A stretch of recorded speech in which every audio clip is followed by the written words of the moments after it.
Hello and welcome back to Mindful Minutes. I'm your host, Tanay Sarpotdar.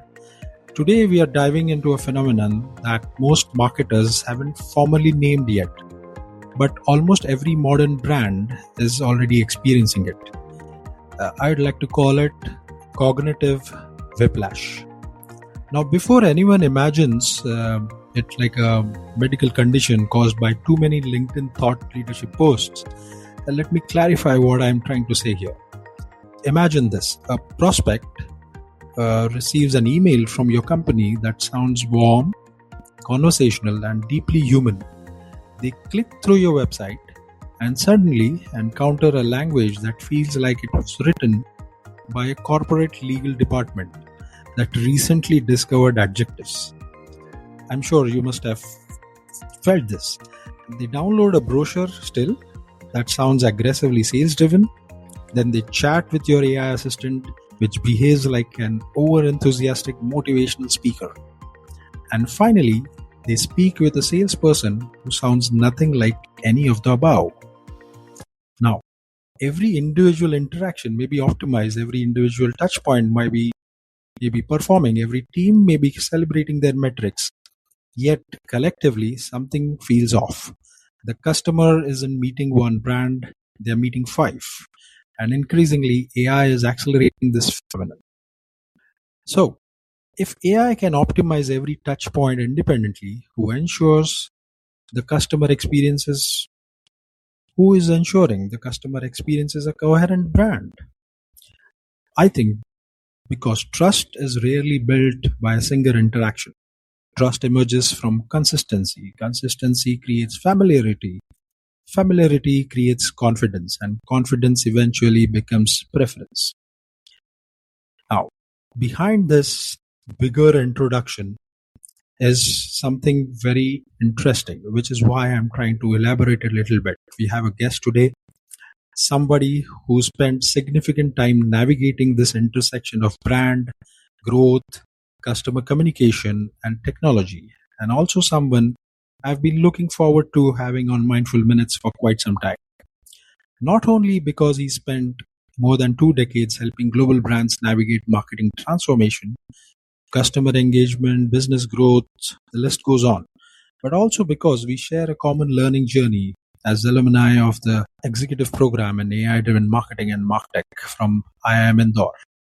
So this means we've both spent many late evenings debating whether AI is a miracle worker, a productivity tool, or simply the world's most confident intern. Please welcome Manas Panda, the co-founder and CEO of MindGen, where he helps organizations turn AI from PowerPoint ambition into measurable business outcomes. Welcome, Manas. Thank you. Thank you very much, Tanay, for this kindful introductions. And as you rightly said, AI is evolving, and every day the velocity of content that has been created by different mediums, different channels, by the brands are just pouring out. And the consistency that we used to have in the agency format, in the old school way, that there used to be one rein which actually controls the tone and voice of a brand is significantly changing right now. And that I can see across the channels, across the touch points. And as you rightly said, this is basically not a AI related challenges. This is basically a mindset related challenge. And Correct. we have to think of a brand as a human being, right? A human being has to behave themselves like a human in different situations. And Correct. as we go for any brand that also have the same kind of characteristics, and because of the channel specific kind of content creations and velocity and different kind of uh, the content's quality, it is actually not connecting with each other. And this is a unique challenge, and this the terminology that you have actually mentioned is cognitive whiplash is real, it's visible, and This is basically where we should deep dive into this and discuss a little bit more about it. Absolutely. Which is where I love interactions with you. I, and for the audience here, let me elaborate. Manas has also led global marketing and innovative initiatives at MoneyGram across multiple international markets, which is what I loved when we interacted and discussed around at IIM. He's also a perfect person to help us unpack today's topic, because when AI makes every customer touchpoint smarter, brands somehow start sounding less like itself. So it's fantastic to have you here, Manas. We're going to discuss a couple of things: how brands accidentally develop personalities, the hidden risks of AI driven optimization, and a couple of other things. For everybody else, if you ever wondered whether your brand sounds like itself after adopting AI tools, this conversation is for you. So let's begin. Sure. Before, I kind of mentioned multiple perspectives. For years, marketing leaders worried about channel fragmentation. Today, I think we are facing something even more subtle. I would like to call it a narrative fragmentation. Because historically, inconsistency emerged because teams worked in silos. Today, inconsistency emerges because machines optimize locally. The email tool optimizes for open rates, the ad platform optimizes for clicks, chatbots probably optimize for engagement, sales AI optimizes for response rates. Everybody is achieving their objective, yet nobody is accountable for emotional continuity. The customer experiences the sum of these total of interactions, but not the individual KPIs. And that's where my first question comes up, and which is what I would love to hear from Manas. How would you describe this cognitive whiplash in your own experience?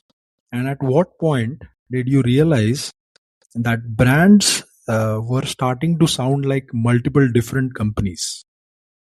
Then, for me, cognitive whiplash happens when a customer feels they are interacting with different versions of the same brand across different touch points. For example, the ad may sound like energetic, the website may sound like a corporate, the chatbot may sound like a robotic, as you said earlier.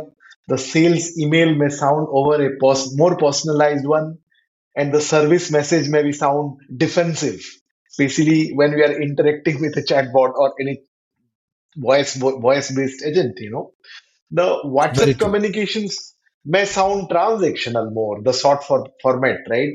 So you have to click something or do something individually. Each touch point may perform well.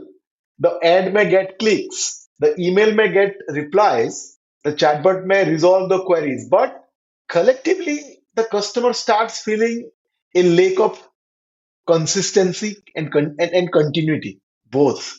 And customers do not experience a brand channel by channel, they experience as a one continuous relationship. So for me, cognitive whiplash is not just a copywriting issue, it is a brand coherence issue. It happens when every marketing tool optimizes locally, but nobody is protecting the larger brand experience globally. The simple way to say is cognitive whiplash begins when every touchpoint performs, but the brand stops sounding like one brand. This might be a one liner I can say, Tanay. Nice. I love the coherence part of it. And that's perfect. That's fantastic. Thank you. I do. I too also see that one pattern that emerges consistency is that customers often recognize inconsistency before marketers do. Yes, Internal, absolutely. internally, teams see campaigns, customers see conversations. And for example, we also see assets, customers experiences relationships. And as and relationships become more fragile when personalities keep changing. Right. It's similar to meet someone who introduces themselves differently every time you interact with them. Eventually, you will stop trusting the introductions altogether. And that's perhaps the real danger of cognitive whiplash. It's not just confusions, it's the erosion of confidence. I think confidence is far harder to rebuild than conversation rates, Absolutely, which Tanay. actually leads, yeah, which leads us to another challenge. So many marketing leaders are facing an uncomfortable trade-off. AI often improves the performance, subject lines become sharper, ads become more persuasive, landing pages become more conversation focused, response rates improve, metrics move upward, but occasionally something else starts disappearing. And I think that's originality, distinctiveness, character.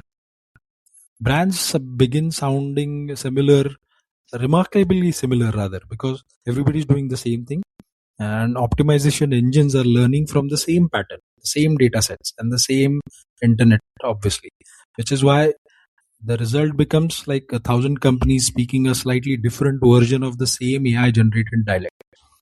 So, as leaders, how do we balance both the worlds? Which is the second question here.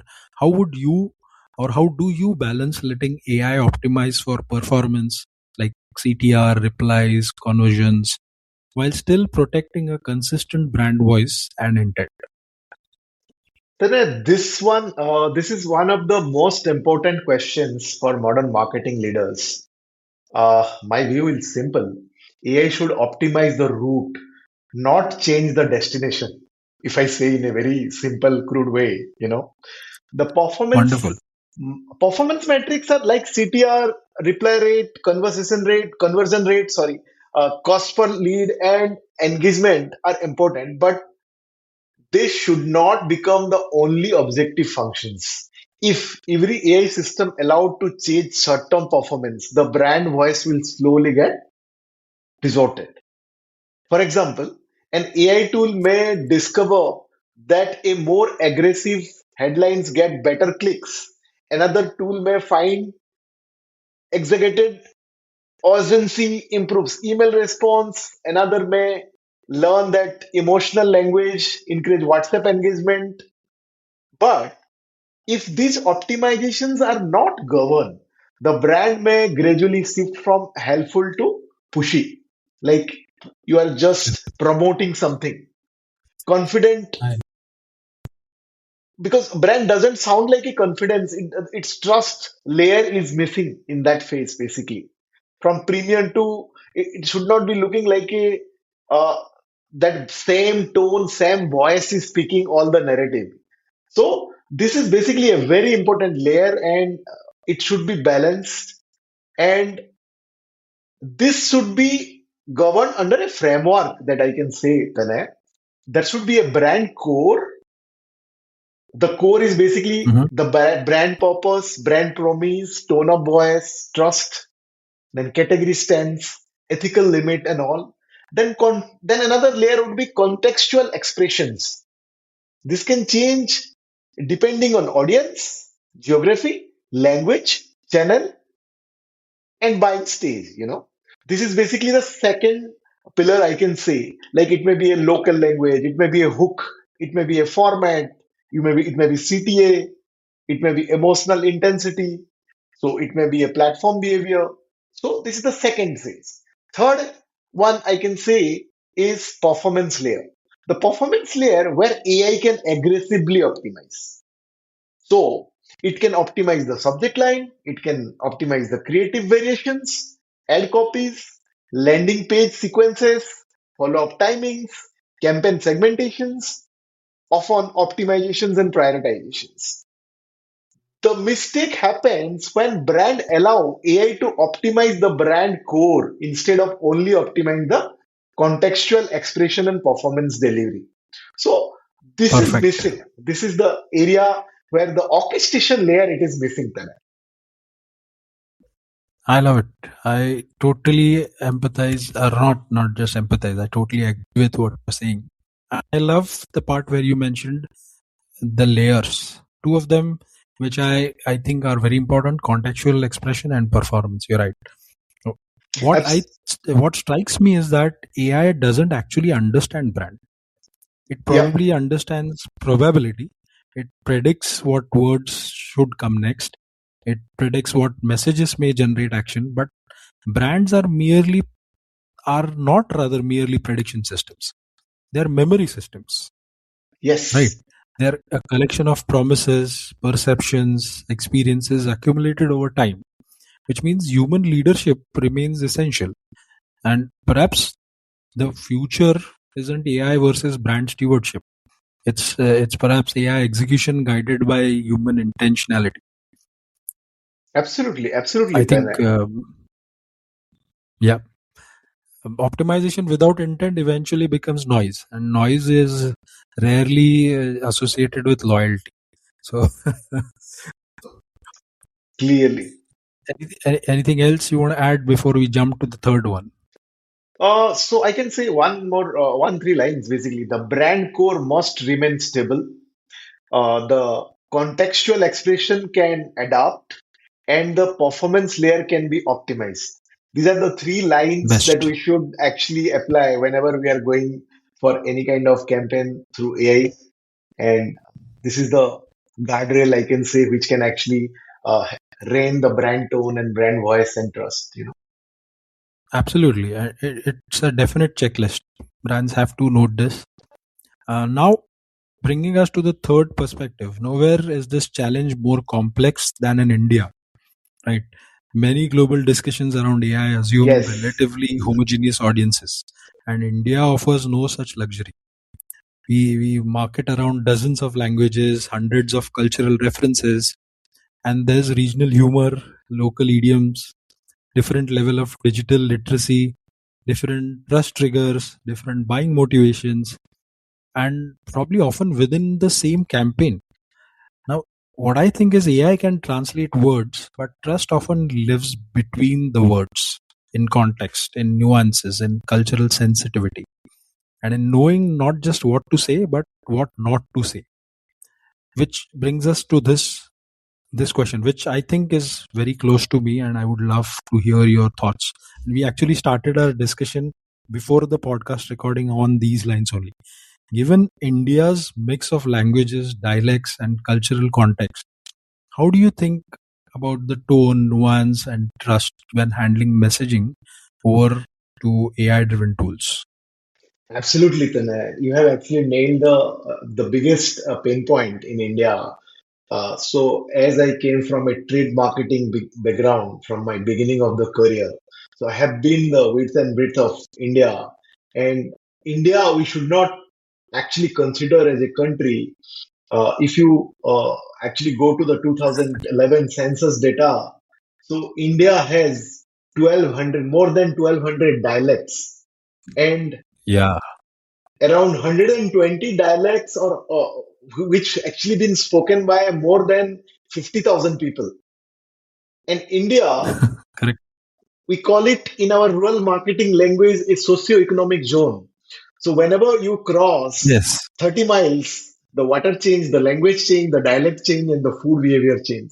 So how can we perfect. actually manage this kind of conditions where everything is a mix of language, dialects, cultural content, and this is basically a very specific to a particular group of people's DNA. It is not like, because if you see, India used to be some 200 princely state before independent, and each princely state has their own culture, own language, own special kind of coded language, which is actually embedded in the DNA. So Correct. whenever we are actually bringing some kind of campaign, translating it into a official language doesn't mean that we are actually able to actually communicating through the same person, same channel, in same way. Language in India not only a communication tool, it is a trust signal. So English may create a aspiration, vernacular may create a trust, dialect may create a intimacy, hybrid language may create a modern indent. Basically, if you see the new Gen Wow. Zs, they create hybrid language and they're proud of it. Basically, a customer may Yes. differ. Yes. A brand in English discuss it with family in their mother tongue, negotiate the dealer with a local dialect, and complain in a WhatsApp in a mixed language whenever you go for any kind of buying. So these are some of the uh, internal behavior, and we have to go into deep dive into this basically. So AI treats India as a simple translation problem. It will fail, definitely fail. The challenge Correct. is not the trust translating English to Hindi, Bengali, Tamil, or any kind of regional language. The real challenge is understanding the emotional and cultural meaning behind the words. For example, Tanay, whenever some persons become happy and some person become cry, he always speaks in their mother tongue and the language they have Perfect. been inherited from their parents, right? So the emotion is always connected to that language. So these are some of the things that I have observed, and definitely that should be taken care of when we are actually creating some campaign in India. A young Yes. salaried personal in Irrespective. Bangalore, Hmm. yes, the language of a young salaried personal in Bangalore is different from a small business owner in Surat versus a distributor in Kolkata versus a farmer in Maharashtra. These Correct. all have different tone, different kind of culture, and different intent to say, especially. So this is a very important area where AI can now working on it, and it cannot be actually solved with the Western specific LLMs basically, because the data that has been trained to their foundation model is bookish. It may be taken from Wikipedia or Correct. some websites or somewhere. So it needs lot of vector data creations and embedding tools. So, uh, for example, Sarbam's recent model, the newest model of Sarbam, is Hmm. 70-80% accurate. Why? Because it has been trained on those dialect languages, basically. So Correct. we have to choose the right LLM to create those content. That is also one more layer the marketer need to understand, that for creating content in India, which AI should be used, creating creative optimization also we have to look into the similarity of culture, and it should reflect the color of that zone, that dialect, that pocket that we are targeting. So these are some of the area which has started to resolve right now. People are trying to solve it, but again, once these base modules, the foundation indigenic modules become stronger, I think AI also can able to deliver better kind of result over here, Tanay. Absolutely. Absolutely. You said it bang on. Uh, it's a country in country, a rather collection of countries in a country. So every 30 miles you change. And the thing that I love is you've implemented certain things, which is why you can say it with an authority. That's where I think uh, somebody like an industry leader who's implemented stuff uh, has or brings more authority into sharing these insights. So Tanay, Uh, I would all like these to are, give you a couple of example over here, basically, because we are working in this module yes, please. right now. Like we are helping for those brands which are having Hmm. some legacy business, for example, textile, and some of the business where uh, the primary sales force who are actually driving the sales are dialect speaking people. And Yes. whenever a brand in that category crosses a revenue of around more than 100 crore, so they want to scale up. To scale up, they want one type of automations, process, AI, and tools. They can buy a tool, but the user, who is basically a 30-year, the person has worked in that company and he knows the cultural nuances, the behavior, and everything of that trade, may not able to feed the right data into a Salesforce kind of CRM or Zoho CRM. So our intention is basically to build something which can understand the Indian dialect and local language and intent of the persons and the buyer, Wonderful. and it can actually understand and give those answers which actually the dealer, distributor, or the agent is looking for. A buyer may not be directly say, I'm not interested. They may say, let us see after next quarter or something like that. or some more simpler than that. So we need to understand the intent in that case. And in B2B, it is very important actually. And a lot of Indian brands right now who are actually planning to go to international market. The similar kind of environment I have observed in other East Asian countries, Tanay, like Cambodia, Vietnam, Mhm. Laos, Indonesia.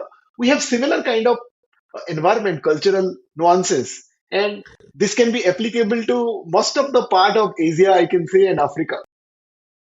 Correct. Which was actually my next sublet to the question, wherein do you think it is different for B2C, B2, B2B, or Eastern Asia, West Asia, or rest of the world versus uh, countries like India? So, for example, in Since you've Western world, roamed around, it is little bit easy because the language, tone, and everything is pretty much common among 70% of the population, majority of the populations. But the similar kind correct. of things happens across Africa. Africa is also a continent, and it cannot be ignored because there are many tribes. Each tribe has Correct. their own coded language. Some of the language is never ever been actually documented. So to Yes. communicate them, it required to understand their intent. So I think 70% of the world has different languages, and rest 30% is standardized, and we are following the standardizations part, Tanay. So Standardized part. yes, Yeah, yeah, yes, yeah. absolutely. You're right on that. One lesson I've learned over the years is localization is not translation, Absolutely. and personalization is not familiarity. So customers don't trust brands because brands speak their language. Customers trust brands because brands understand their reality. So technology can help scale communication, but empathy remains difficult to automate. And in many ways, empathies may become the greatest competitive advantage in an increasingly automated marketing environment, which is why I love what we are trying to bring out here. Uh, on Moving on to the next part, every major technological shift eventually creates a governance challenge. The Absolutely. internet required content policies, social media required community guidelines. We've had so many examples in India. We've had a recent example on CGPs and all of these Yeah, as well. So social media requires community guidelines. Uh, Personally, I think freedom without restraint is no freedom. So you need guidelines to enjoy the freedom as well. Data-driven marketing requires privacy frameworks. AI requires governance. That is what I think. Because if that is not the case, AI becomes dangerous. absolutely, Tanay. And scale amplifies both strengths and mistakes. So a small inconsistency seen by 10 people probably may be manageable, but a machine generated inconsistency seen by 10 million people becomes a very big brand problem. And if leaders could implement one simple safeguard, then it is fine. So can we give it a try and say, as leaders, if you could introduce one simple governance rule or a voice check for every marketing team that is using AI, what would it be and why? My simple rule would be, Tanay, one brand, many contexts, never many personalities. This would be a one-liner Mhm. for from my side. AI can help brand adopt by platform, segment, language, geography, and buying stage. But it should not create a different personality at every touch points, basically. Every AI generated message should pass through a voice check before it goes live. Not just grammar check, not just compliance check, not just SEO check, a voice check, I can say. Before, Absolutely. Any yeah. specific tool that you would recommend or any practical example that you could share?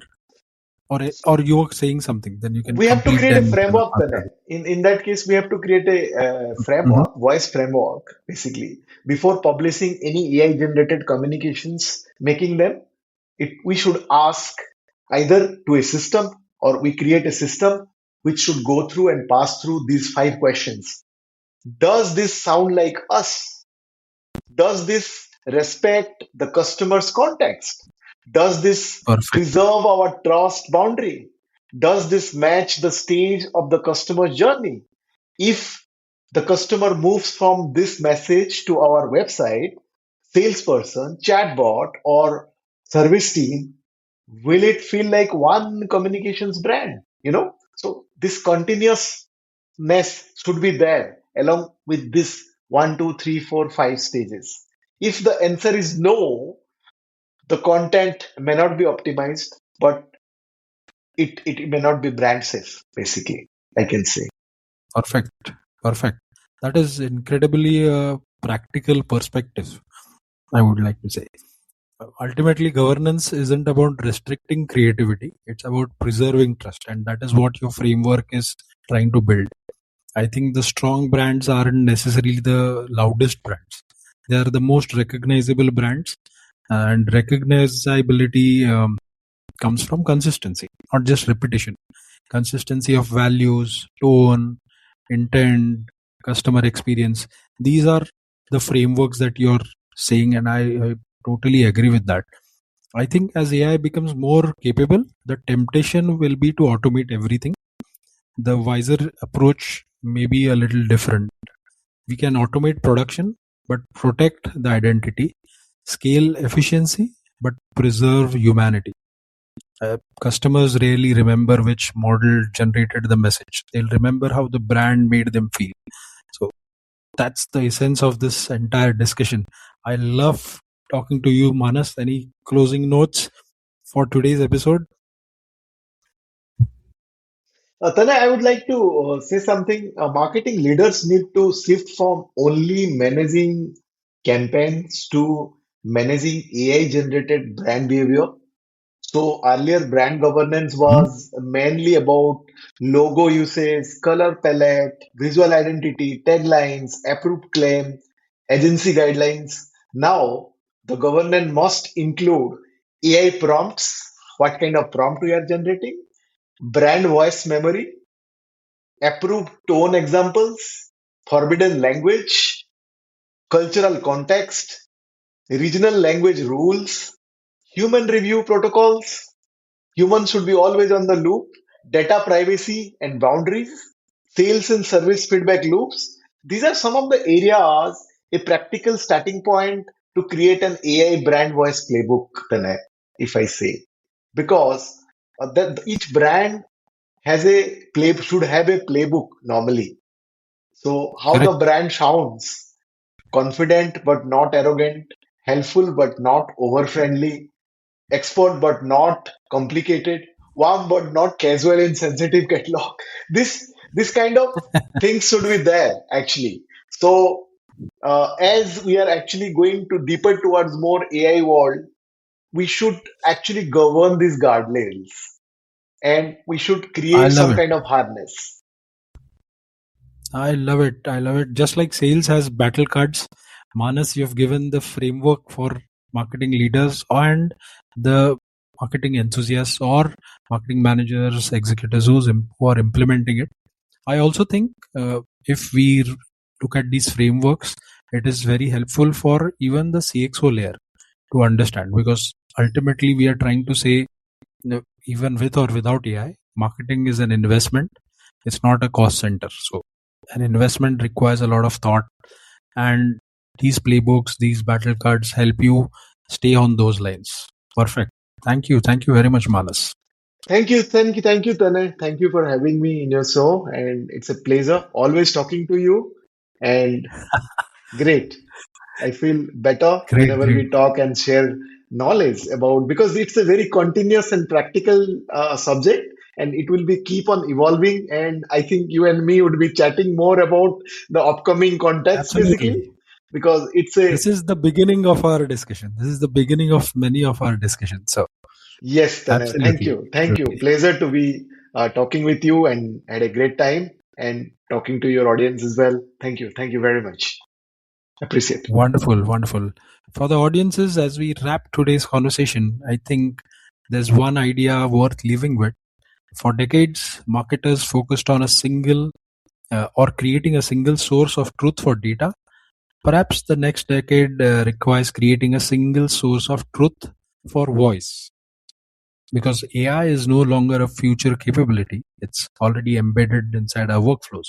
The question is whether brands will use AI. The question is probably whether brands will remain recognizable while using it.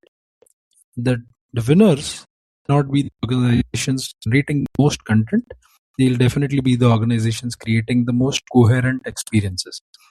The brands that sound familiar, regardless of channel, regardless of language, regardless of whether a human or an AI helped craft the interaction, they'll be the best ones. They'll be the ones that'll grow. And in a world flooded with optimized communication, consistency itself may become a competitive advantage. Thank you once again, Manas, for sharing your experiences, insights, and practical wisdom. To our listeners, thank you for spending these mindful minutes with us. And if this conversation sparked a new thinking, share it with your colleague, a founder, a marketing leader, or anyone currently navigating the opportunities and challenges around AI-driven communication. You can find more episodes on Mindful Minutes wherever you listen to podcasts. Until next time, I'm Tanay Sarpotdar, reminding you that future of marketing may be powered by algorithms, but trust will always remain a profoundly human-centric. So stay curious, stay thoughtful, and stay mindful. Take care. Thank you.